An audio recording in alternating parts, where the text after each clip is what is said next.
Buenas noches, queridas amigas, amigos. Sean bienvenidos. Vamos a comenzar una reflexión más sobre el Evangelio según el Espiritismo. Y hoy, abriendo el Evangelio, salió justamente el Evangelio, el duelo, que es un tema bastante interesante porque todos nosotros como seres humanos tenemos conflictos, pasamos por varios conflictos y estos conflictos nos hacen ver la vida de una manera diferente, en un contexto también distinto.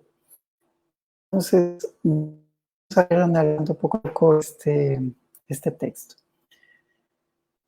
Dice, solo es en verdad grande aquel dado que considera la vida como un viaje que debe conducirlo a un determinado lugar. Presta poca atención a las asperezas del recorrido y no deja ni por un instante que sus pasos se desvíen del camino recto. Este inicio es muy bonito. Es muy bonito porque nos deja observar otras cosas. ¿Sí? Dado que es verdad en grande aquel dado que considera la vida como un viaje que debe conducirlo a un determinado lugar. ¿Cuál es el propósito de nuestra vida? Esta reencarnación, ¿hacia dónde nos está llevando? Este viaje de nuestra existencia, ¿por qué lo estamos haciendo? ¿Qué motivo le estamos dando? Entonces, son puntos que muchas veces a nosotros se nos pasa por alto porque estamos encasillados en la idea de que queremos encontrar el propósito de nuestra vida y que ese propósito de la vida tiene que ser necesariamente alguna cosa sobrenatural, fuera de lo común, extravagante, que nos separe y nos diferencie de los demás. Siempre tenemos esta idea de separación, de desunión, de ser diferentes. Todos somos diferentes porque tenemos características diferentes, más como seres humanos. No necesitamos ser diferentes en el sentido de la solidaridad y del amor, en el sentido también de cumplir nuestras expectativas y de comprender que debemos avanzar en nuestra vida espiritual y material. Entonces, tenemos que colocar, ¿sí?, ese fin determinado para el viaje de nuestra existencia. Pero para esto, como nos dice este Evangelio, hay que prestar poca atención a las asperezas del recorrido. Porque todo viaje tiene asperezas. Mismo así, un viaje que pueda ser de placer, un viaje, unas vacaciones, también tiene asperezas, tiene momentos que pueden ser no tan agradables. Quizás el tiempo donde usted está dentro del auto, dentro del avión, o algún recorrido que no fue como usted esperaba. Son asperezas que hacen parte de el viaje que nosotros estamos haciendo la vida, pero es que nosotros únicamente nos enfrentamos, observamos las asperezas, entonces le quitamos la atención a lo que tiene verdadero valor, que sería el contenido del viaje, que sería la enseñanza que nosotros recibimos de todo aquello. Y no deja ni por un instante que sus pasos se desvíen del camino recto. ¿Sí? Entonces nosotros deberíamos prestar atención al verdadero propósito de nuestra vida, al verdadero propósito de nuestro recorrido por nuestra existencia, para poder darle un significado que sea correcto. Continúa así, con la vista permanentemente dirigida hacia la meta, poco le importa que los abrojos y las espinas del sendero amenacen para producirle arañazos, pues ambos lo rozan sin herirlo, sin impedirle que prosiga su curso. Y esa es otra cosa, ¿cómo nosotros le damos valor o importancia? ¿Cómo nosotros le damos valor, si es la palabra correcta, a las dificultades que tenemos, a las actitudes que pueden tener también las otras personas? ¿Le damos demasiado valor o le damos poco valor? ¿Cuál es el valor? Les recuerdo que el tema es el duelo. Nos pone estas primeras expectativas, ¿sí? Nos pone en perspectiva, mejor dicho. ¿Sí? Y todo eso amenaza, sí, amenaza a afectarnos de alguna manera. Pero nosotros también vamos a permitir que eso nos haga daño o que no nos haga daño. Depende de nosotros si las cosas que vivimos a lo largo de nuestra vida, a lo largo de nuestro caminar, nos afecta o no nos afecta. Y vemos que en un principio del duelo que empatiza con el otro, comienza con nosotros mismos, comienza con nuestras propias decisiones, comienza en nuestro interior. Entonces nunca estamos luchando contra el otro, nunca estamos en realidad enfrentándonos al otro, en realidad nos estamos enfrentando a nosotros mismos, en cómo nosotros nos sentimos, en cómo nosotros estamos viendo nuestra vida, en cómo nos dejamos afectar por las decisiones de las demás personas. Es eso lo que verdaderamente nos afecta.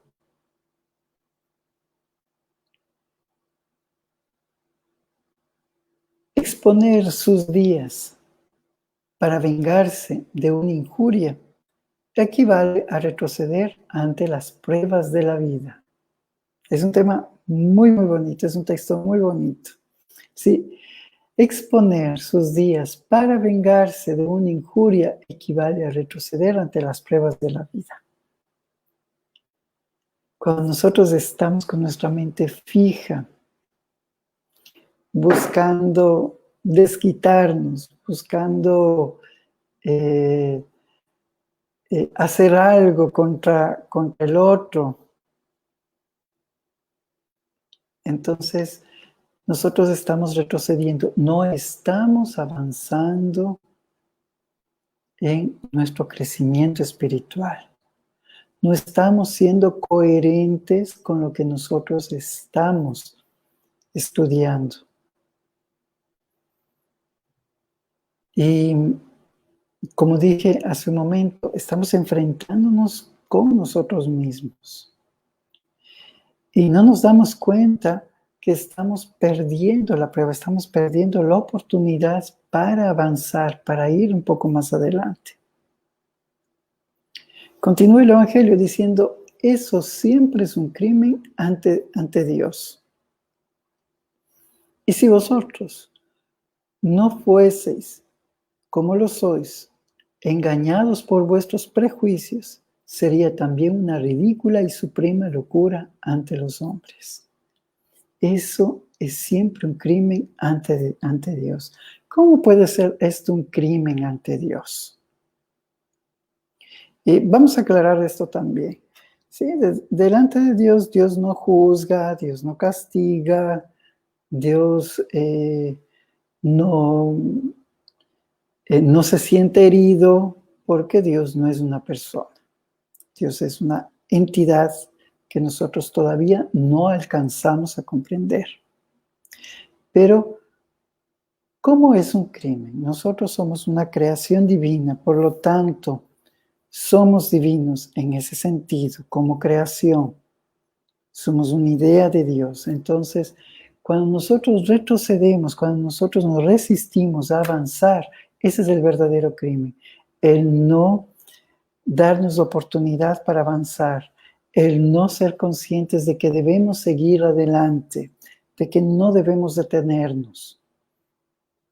Ese es el verdadero crimen. Es un crimen ante la vida, es un crimen ante nuestra propia existencia, ante nuestra propia vida. Y si cometemos este crimen ante nuestra vida, entonces nosotros estamos negando la bondad de Dios, estamos negando y estamos siendo ingratos también frente a todas las cosas buenas que nos suceden siempre, todos los días. Y si vosotros no fueseis como lo sois, engañados por vuestros prejuicios, entonces vemos aquí que ¿por qué caemos en eso? ¿Por qué caemos en el conflicto con los demás? Porque tenemos prejuicios. Y uno de los prejuicios más grandes es pensar que el otro no puede merecer.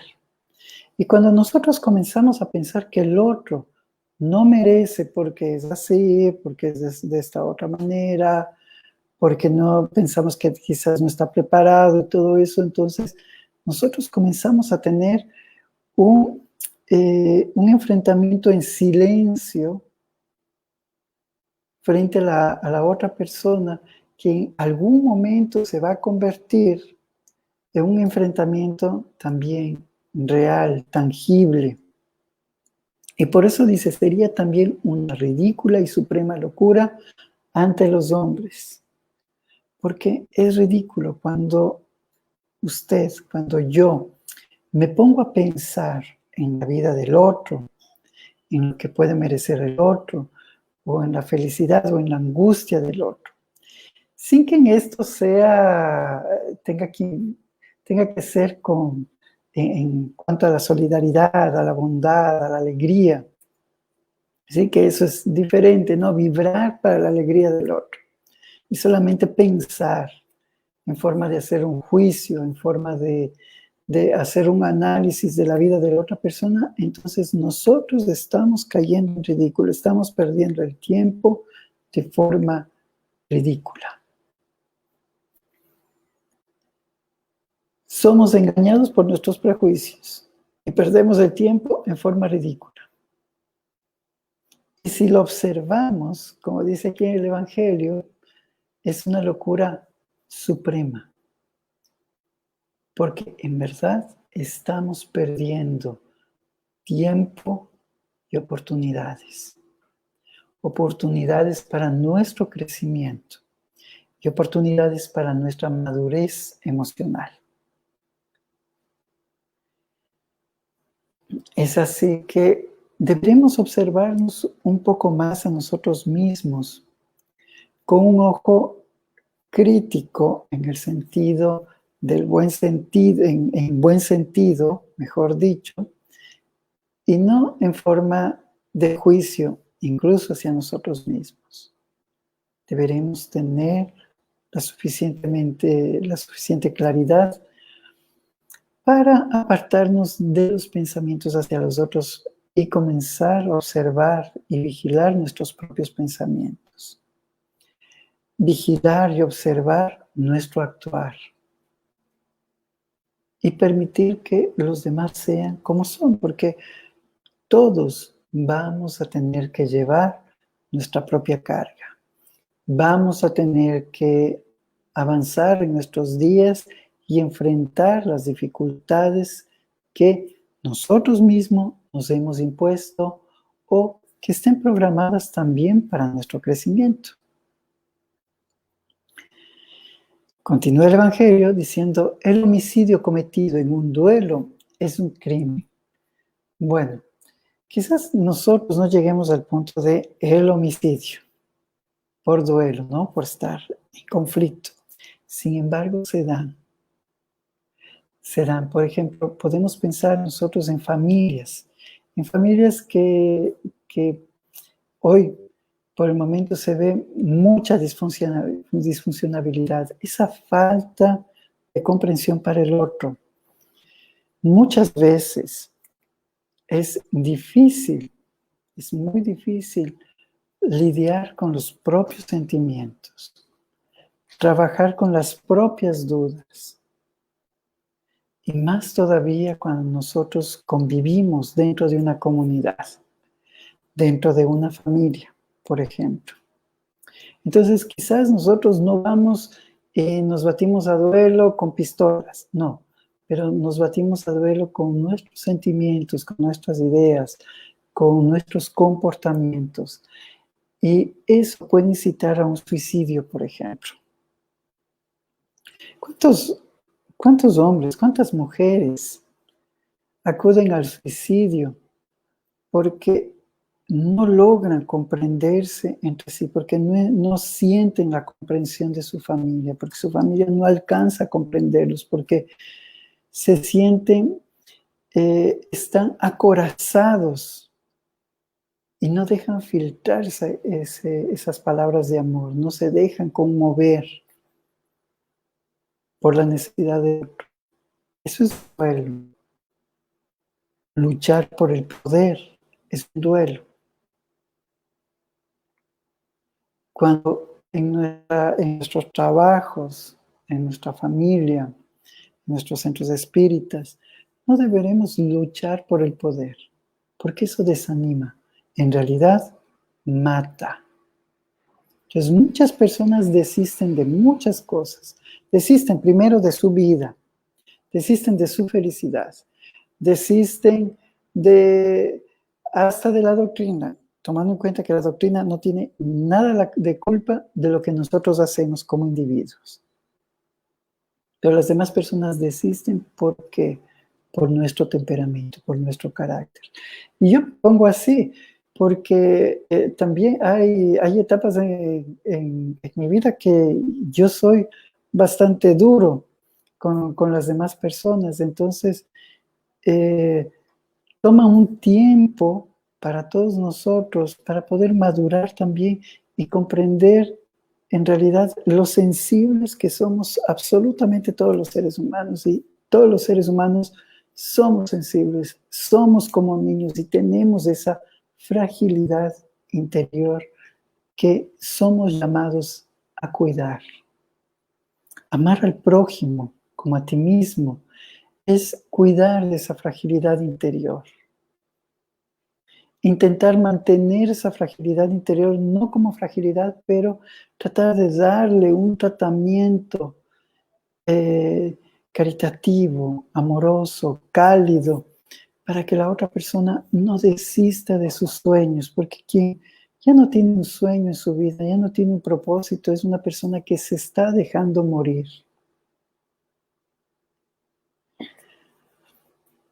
Veía en Facebook el otro día el testimonio de una chica muy joven, debe haber tenido unos 15 años y realizaba su último post, me llamó la atención. Decía, si ustedes están viendo este video, entonces yo ya dejé de existir. Y a continuación dicen, yo ya sé qué me va a suceder al otro lado después de mi muerte. Entonces ya estaba preparada para sufrir después de su desencarnación, después de su suicidio. Hablaba del desánimo que tenía, de que no encontraba los recursos necesarios para cumplir sus sueños, para hacer sus sueños realidad, para realizar el cambio que quería realizar en la vida de todos. Entonces, eso es triste. ¿Cuántas decepciones? No todos tenemos el mismo rango de fortaleza. No todos tenemos el mismo sentido de lucha. Algunos tenemos más, otros tenemos menos, en fin, pero todos debemos cuidar porque si no, nos estamos batiendo en duelo sin darnos cuenta con la otra persona.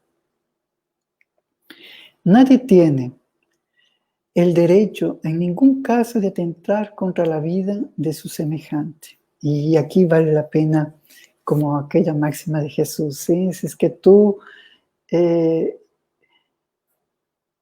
si tú ya pensaste en algo malo, entonces eso ya fue hecho. Nosotros ya pensamos algo malo, eso ya fue hecho. Y en el libro de la Génesis de Kardec, en la psicografía, en la telegrafía de los pensamientos, nos habla eso. Cuando nosotros pensamos algo, ese pensamiento llega. Y cuando hacemos oración, esas oraciones llegan a aquellas personas por las que estamos vibrando para su bienestar. Es así que nosotros podemos quitar la alegría de vivir a otra persona. Y es igual que matar, porque la volvemos en una persona indiferente. En ningún caso de atentar contra la vida de su semejante. Se trata de un crimen a los ojos de Dios, que os ha trazado la línea de conducta que debéis seguir. Esto es más que en cualquier otra circunstancia. Sois los jueces de vuestra propia causa. Y esta frase es muy fuerte. Tened presentes que se os perdonará según el modo en que vosotros hayáis perdonado. Sois los jueces de vuestra propia causa.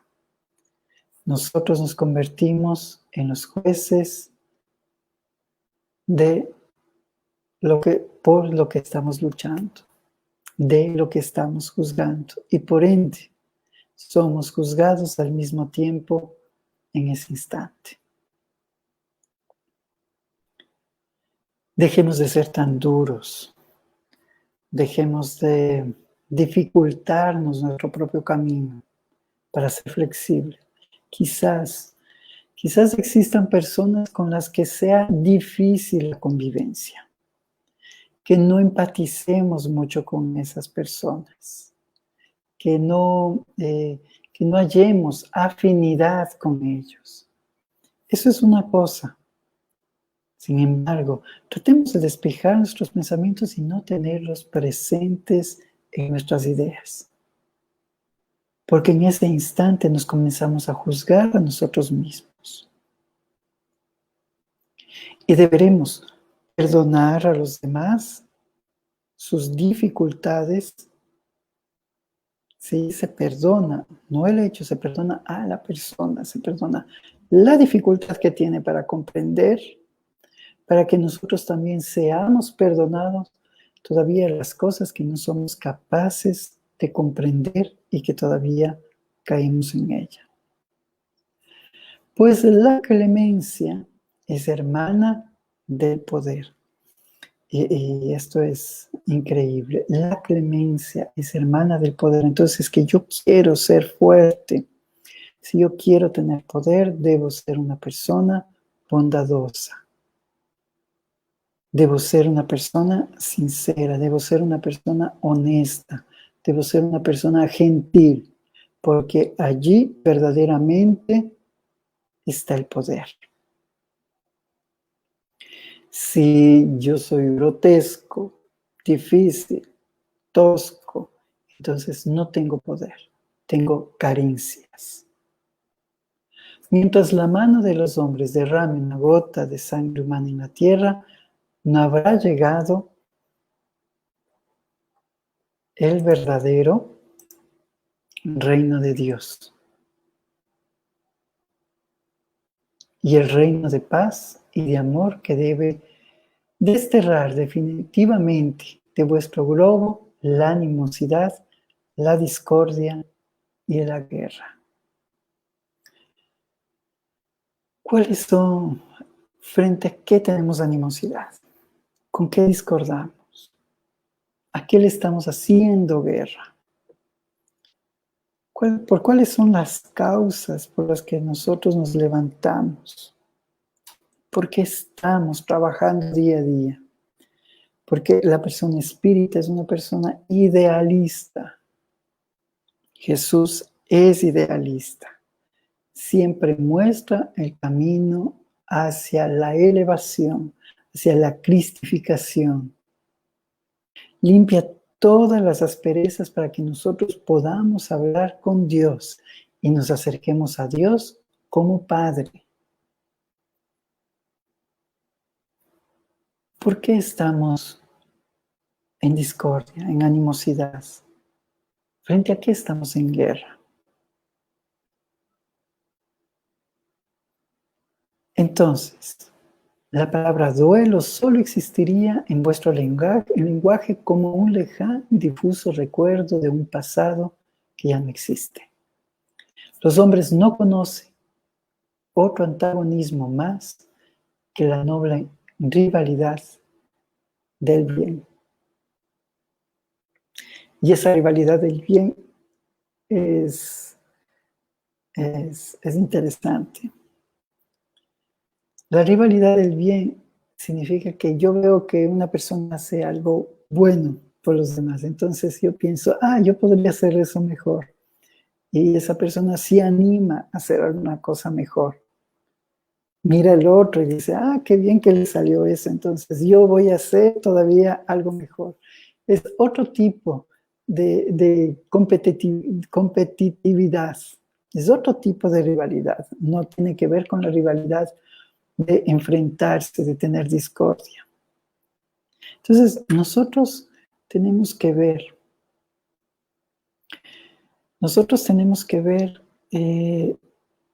si nos estamos enfrentando a duelo, si estamos abriendo nuestros corazones para escuchar a la otra persona o estamos ejerciendo presión sobre la otra persona para hacerle infeliz o hacerle difícil la vida. Eso es un duelo. En el ítem 12 de este mismo texto, este texto termina aquí en Rivalidad del Bien, por Adolfo, obispo de Argel, 1861. Y en el ítem 12 comienza otro texto referente al duelo mismo, que dice, no cabe duda que, en ciertos casos, el duelo puede constituir una prueba de destreza física, de desprecio de la vida, pero es también indiscutiblemente una demostración de cobardía moral, al igual que el suicidio. ¿Sí? Entonces, ¿qué queremos demostrar cuando nos enfrentamos a la otra persona? ¿Sí? Cuando entramos en atrito con la otra persona, ¿qué queremos demostrar? Nuestra destreza para discutir. Y al mismo tiempo es una cobardía. Y es un suicidio no físico, moral. Porque nosotros estamos exponiendo nuestra moralidad para mal, no para bien. Así como el suicida no tiene el valor para afrontar las vicisitudes de la vida, el duelista no tiene el valor para enfrentar las ofensas. ¿No has dicho, Cristo, que hay más honor y coraje en ofrecer la mejilla izquierda al que ha golpeado la derecha, en que vengarse de la injuria? ¿No dijo Cristo a Pedro en el huerto de los olivos, envaina tu espada, porque el que mate a espada muere? Con esas palabras, ¿no ha condenado Jesús definitivamente el duelo? En efecto, hijos míos, ¿en qué consiste ese valor nacido de un temperamento violento, sanguinario y colérico, que ruge ante la primera ofensa? ¿Dónde está la grandeza del alma de aquel que, ante la menor injuria, quiere lavarla con sangre? No obstante, que tiemble, porque en el fondo de su conciencia hay una voz que le advertirá siempre.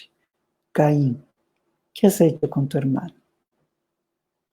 Y esa es la posición en la que nosotros podemos también estar cada vez que nos enfrentamos a alguien. Podemos decirnos a nosotros mismos, Caín, ¿qué has hecho con tu hermano? La inteligencia el valor, la decencia, la preservación de nuestra moralidad. La moralidad en el sentido de no dejarnos desanimar, porque esa es la moralidad. Moral no significa espantarse por todas las cosas. Moral no significa ser santurrón. Moral significa mantener un estado coherente, consciente de nuestra vida, de lo que nosotros somos, espíritus, de que nosotros estamos ligados con la espiritualidad, que existe una vida futura, que existe reencarnación.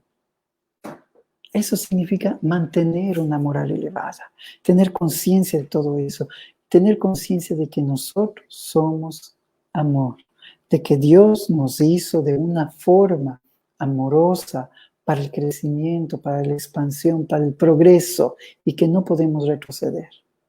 Eso es mantener una moralidad elevada. Y cuando no hacemos caso de esto, y cuando nos enfrentamos con el otro, entonces, y cuando nos dejamos afectar por el otro, y comenzamos a tener ese conflicto, entonces decaímos completamente. Y comenzamos a herir y a herirnos. Porque queremos salvar nuestra supuesta honra. Entonces, nosotros tenemos que no golpear. Deberemos aprender a esquivar esos golpes que la vida, que las personas, que las situaciones dan para cada uno de nosotros. Deberemos aprender a revertir todas esas condiciones para transformarlas verdaderamente en momentos de reflexión, donde nosotros no abandonamos nuestros principios y nuestras fortalezas. Deberemos en aquellos momentos comenzar a desarrollar dentro de nosotros el Cristo que está como una semilla poco a poco creciendo. Deberemos entender que el único amor propio que existe en nuestra vida es amarnos como Jesús nos amó y amar al prójimo como nosotros nos amamos. Entendiendo que jamás seremos jueces, comprendiendo que todos nosotros somos simplemente caminantes dentro de un rumbo en el cual vamos a enfrentar tantas cosas y que necesitaremos de la mano de la otra persona para poder avanzar. Si quizás tienen alguna pregunta, alguna duda, estoy a las órdenes para esclarecer cualquier pregunta que puedan tener. Entonces es extraordinario este texto, el duelo. Vale la pena que ustedes lo lean desde otro punto de vista, naturalmente, y no quedarse solamente en lo que significa el duelo, ¿no? Está en el Evangelio según el Espiritismo, en el capítulo 12, ítem 11.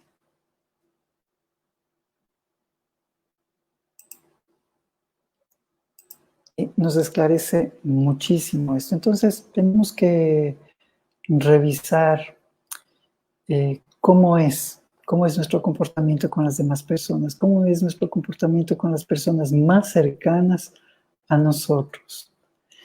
Y si estamos de alguna manera afectando su vida inadecuadamente, por supuesto. Muy bien. Muchas gracias por toda su compañía. Muchas gracias por estar una vez más aquí y nos vemos el próximo viernes para reflexionar también un poquito sobre el Evangelio según el Espiritismo. Ahí veremos qué tema sale para el próximo viernes. Un abrazo fraternal y cariñoso para todos ustedes. Muchas gracias.